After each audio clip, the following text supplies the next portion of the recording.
O Senhor esteja convosco. Ele está no meio de nós. Proclamação do Evangelho de Jesus Cristo segundo João. Glória a vós, Senhor.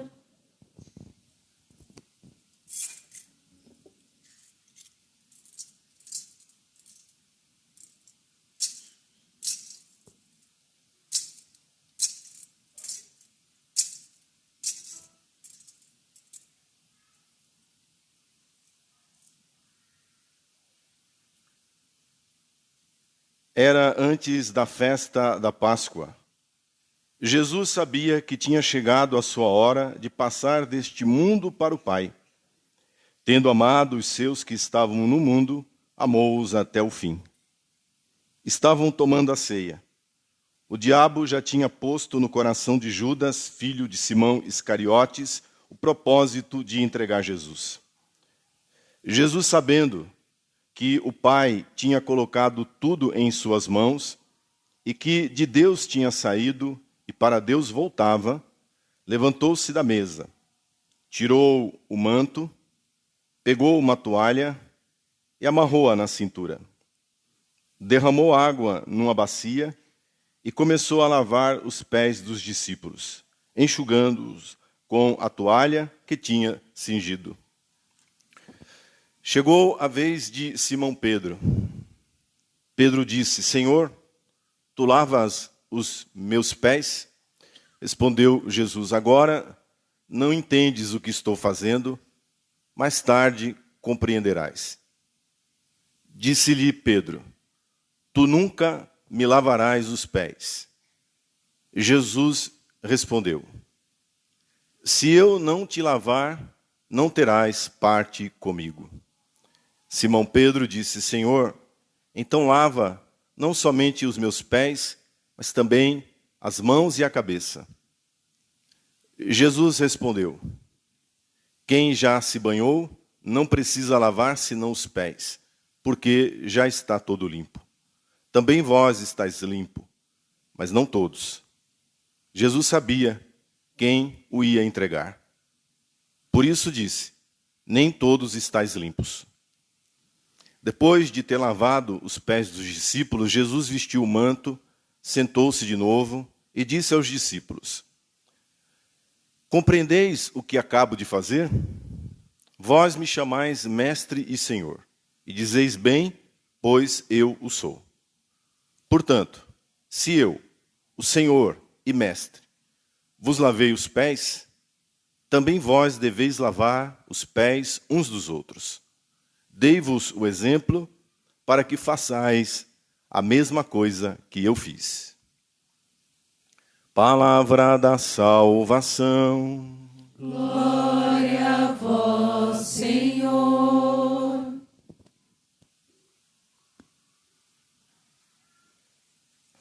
Seja louvado nosso Senhor Jesus Cristo. Para sempre seja louvado. Reverendíssimo Padre Cássio, meus irmãos e minhas irmãs. No início do tríduo pascal, a Igreja coloca aquele que é o centro de toda a nossa vida católica. Porque tudo começou numa ceia e tudo que nós vivemos como católicos parte da ceia, nasce da ceia do Senhor e volta para ela. Então não seria diferente que o tríduo pascal começasse exatamente onde tudo começa e onde tudo termina. O ápice da vida cristã, que é a ceia do Senhor. A Santa Missa é o centro de tudo. Basta ver que depois da paixão, morte e ressurreição de Cristo, tudo passa a girar em torno da ceia. As aparições do ressuscitado sempre acontecem num contexto de reunião de ceia. Os Atos dos Apóstolos. Cada página que mostra a reunião dos apóstolos é numa ceia eucarística que eles estão reunidos. O livro do Apocalipse de São João, ele se abre no primeiro dia da semana, no Dominus, no dia do Senhor. o domingo, dia em que a igreja, a comunidade, se reúne para a ceia pascal. Motivo: trata-se de uma instituição perpétua. A ceia pascal é uma instituição perpétua. E é isso que nós ouvimos na primeira leitura da missa de hoje.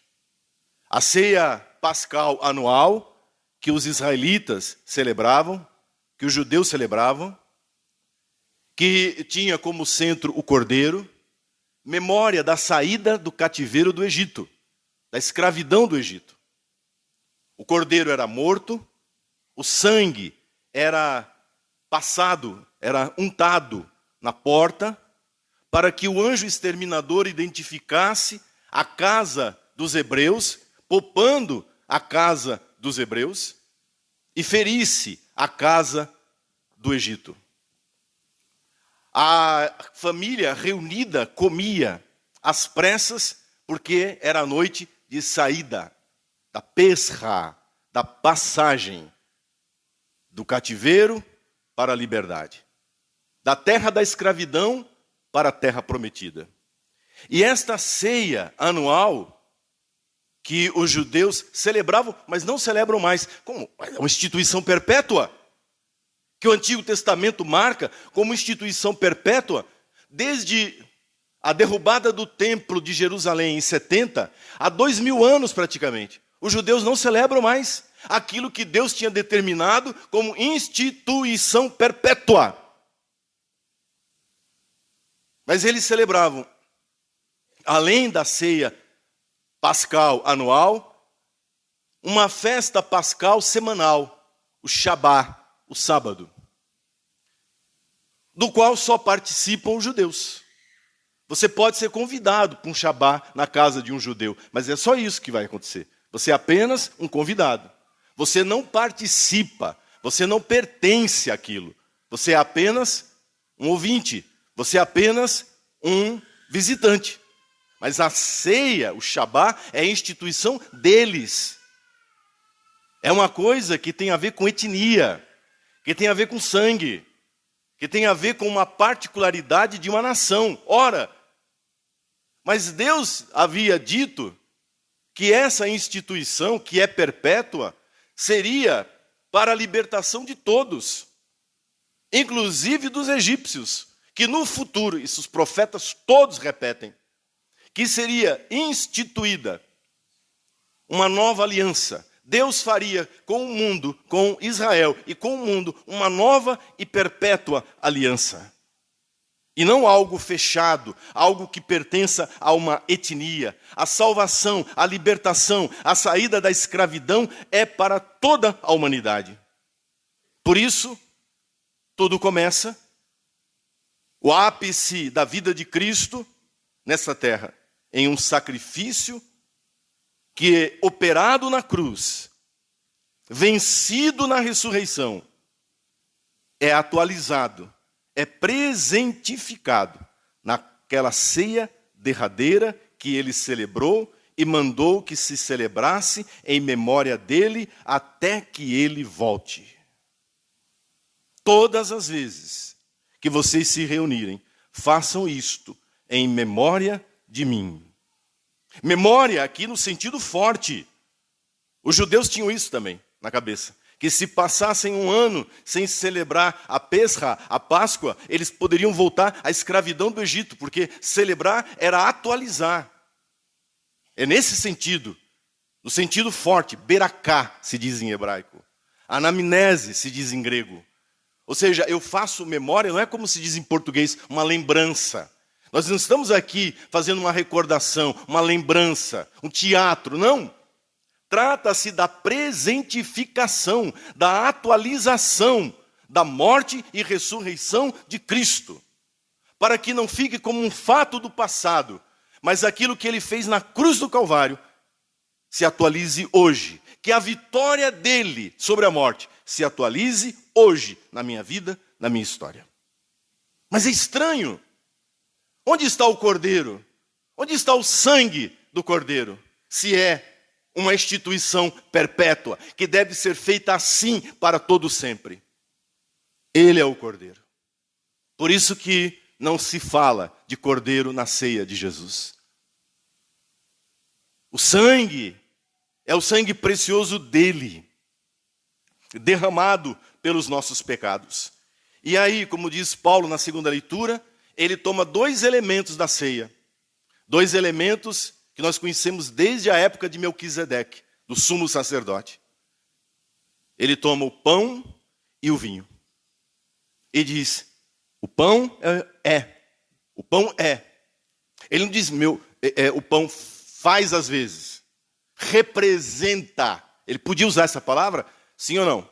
Claro, essa palavra existe em hebraico, existe em aramaico, e essa palavra representar, teatralizar, existe em grego. Não. Isto é o meu corpo.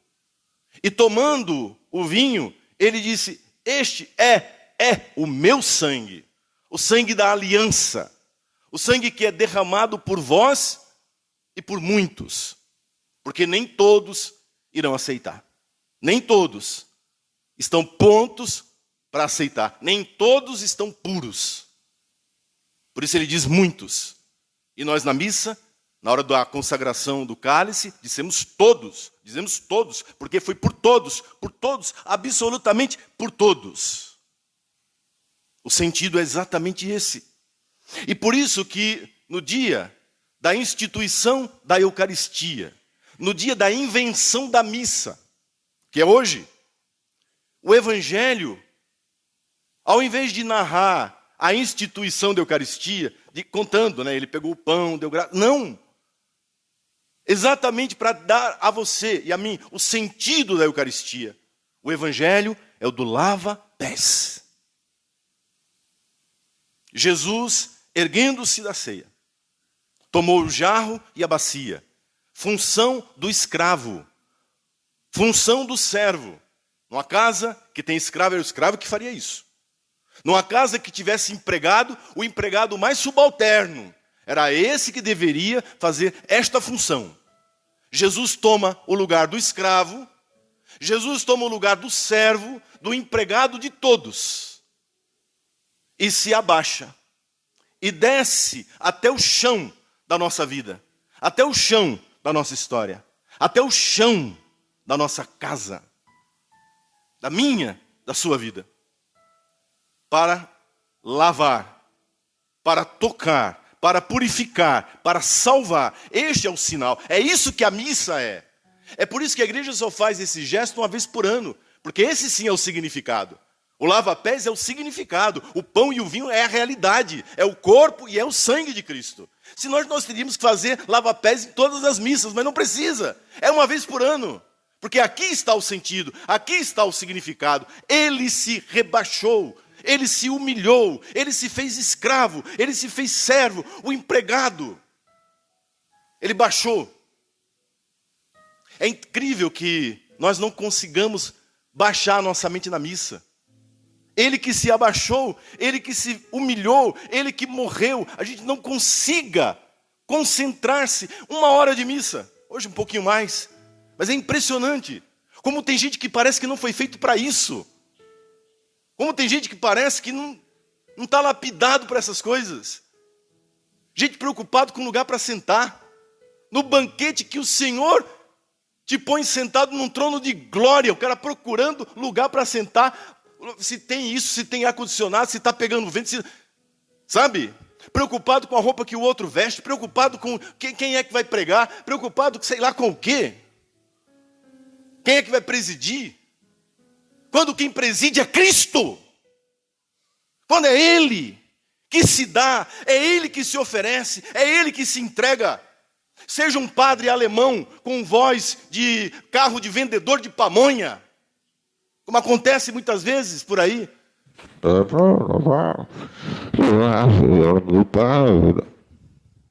Quem nunca foi numa missa assim? Mas é Jesus, é Jesus, um padre de 90 anos, se arrastando até o altar de Deus. Você só se esqueceu de um detalhe, que quem vai descer para te lavar, para te purificar, para te santificar, para abençoar a tua vida, é Jesus. E eu acho impressionante como nós não nos tocamos, né?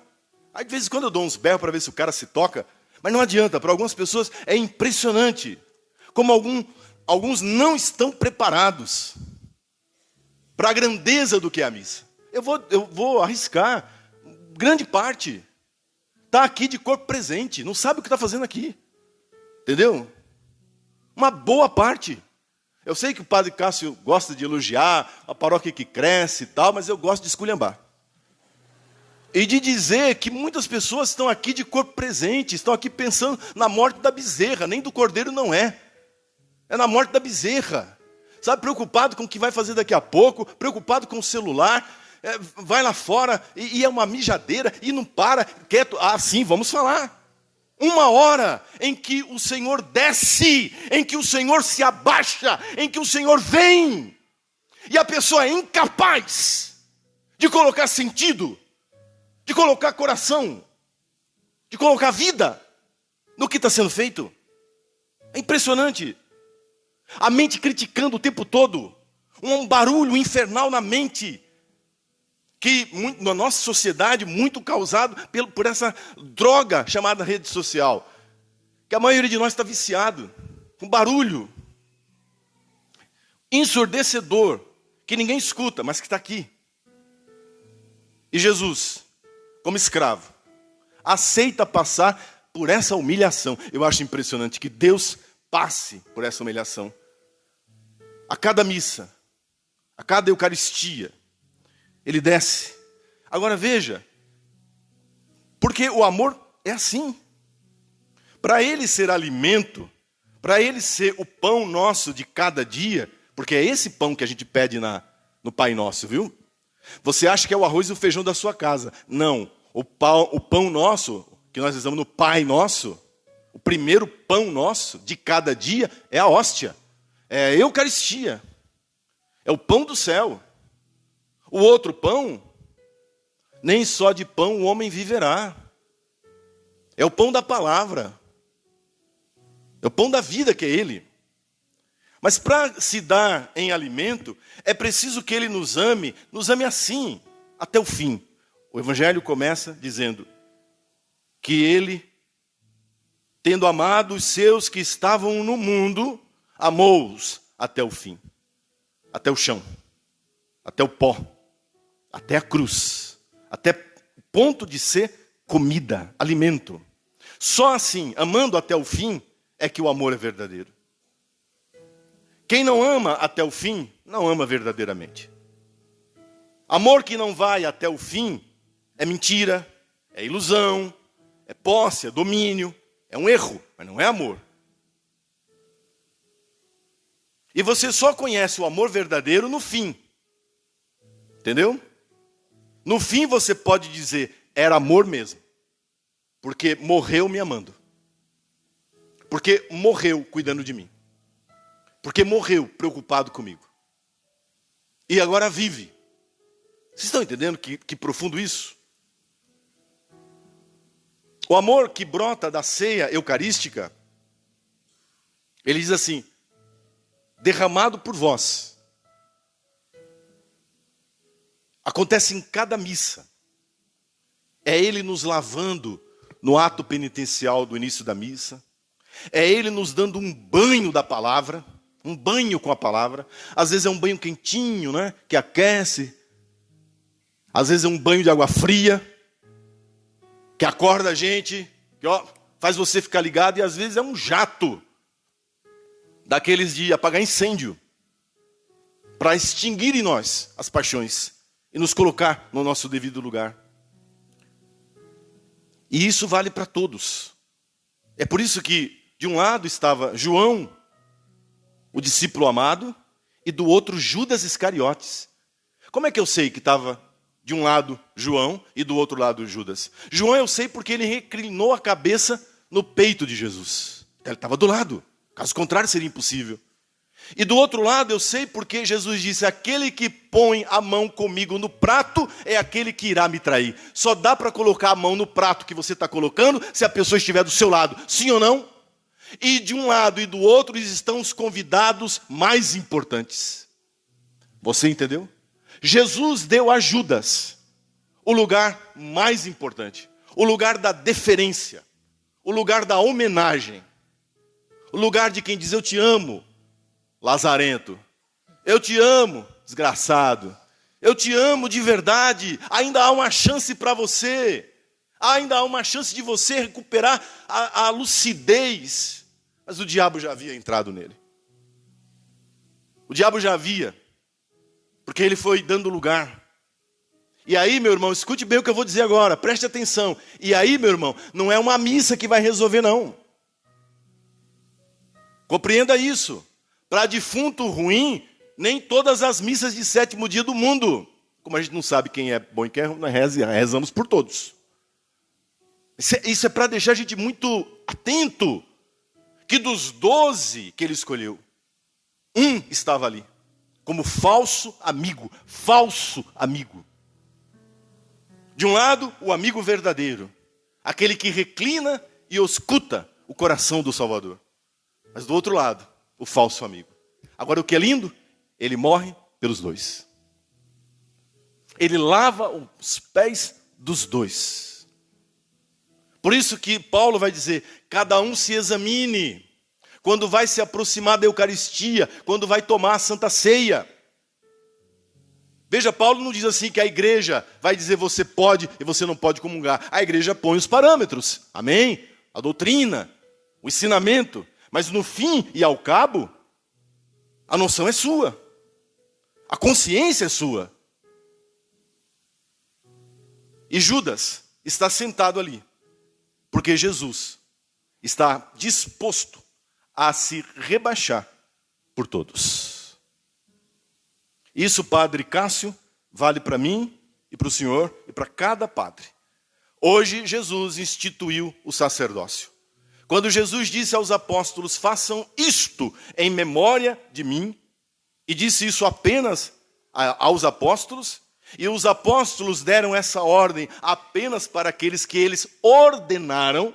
Olha a palavra, ordenaram. Receberam a ordem. Eu não acordo de manhã e compro umas cadeiras no Walmart e fundo a minha igreja, porque eu não recebi ordem. Eu não posso fazer isso. E aí, queridos irmãos e irmãs, isso é sério. Jesus coloca Pedro no último lugar. Por que eu sei que Pedro estava no último lugar? Normalmente a ceia, o lugar de comer, era em formato de U. E as pessoas comiam sentadas no chão ou reclinadas no chão. Então, o quadro da Santa Ceia do Leonardo da Vinci que você tem na sua cozinha, na sua sala de jantar, aquilo é mentira, desculpa. É bonito, mas não é falso. Eles estavam todos reclinados. Todos reclinados, sentados ao chão. Quando Jesus disse que um deles haveria de traí-lo, eu sei que Pedro fez sinal para João. Só tem um jeito de você fazer sinal para o outro ver. Pedro não disse assim: oh, psh, ei, psh. Não. Pedro fez sinal para João, que estava do lado de Jesus. Quem vai ouvir essa homilia, eu estou fazendo um sinal. De que quem de nós aqui irá trair. Então eu sei que ele não estava do lado. Ele estava de frente. Se ele estava de frente, ele era o último. Porque se João é o primeiro, ele é o último. Ele é o príncipe dos apóstolos. Sim ou não? Ele é o chefe dos apóstolos. Sobre esta pedra edificarei a minha igreja. E onde nosso Senhor colocou ele na Santa Ceia? No último lugar. Padre Cássio e eu. Padre Ubirajara. Jesus fez de nós sacerdotes do Altíssimo e nos colocou como servidores de todos. Inclusive daqueles que não querem ser servidos por nós. Que é muito triste. Servidores de todos. Mas colocados no último lugar. Por isso que Jesus, quando chega em Pedro, veja, Jesus está lavando os pés, servindo. O que Jesus recebe de Pedro? Padre Cássio? Crítica. Não se iluda, Padre Cássio é padre novo ainda. Não se iluda, Padre Cássio. Ainda tem pelo menos 15 anos pela frente, para eu chegar na idade que eu tenho de padre. Então, uma lição, não nos iludamos. Acho que o senhor já viu isso. Não podemos nos iludir. Porque aqui, no momento em que eu me ponho a serviço, está tudo lindo e maravilhoso. Na minha frente e na sua frente. Viramos as costas, poucos têm a coragem de Pedro, de fazer a crítica na cara, que aí, esse eu acho o cara certo. Aí eu dou valor. Na cara, não pelas costas. Senhor, tu não vais me lavar os pés, porque o Senhor é o mestre, porque o Senhor é o Senhor, porque o Senhor é o cara. Onde já se viu um negócio desse? Pedro tem a coragem de criticar o Salvador, porque ele sabe que se ele está fazendo isso, vai sobrar para ele também, que já estava em último lugar. Pedro já estava se considerando muito lascado, muito desmerecido, posto no último lugar. E agora lá vem o mestre, lavando os pés. Vai sobrar para mim, eu vou ter que fazer isso também. Padre Cássio, é isso que nós temos feito. E não há nisso nenhuma ilusão. Nos paramentamos, estamos aqui bonitos. E aí você pensa, uma honra. Serviço puro. Inclusive, essas vestes, é para que eu desapareça. Para que Cristo resplandeça. Para que a minha individualidade, o máximo possível, suma. E a dele, a de Cristo, resplandeça diante dos olhos de todos. Bendito seja Deus, porque eu sou católico. E eu não tenho que suportar humanismo barato. E eu não tenho que suportar treinamento de coach para aprender a ser o melhor.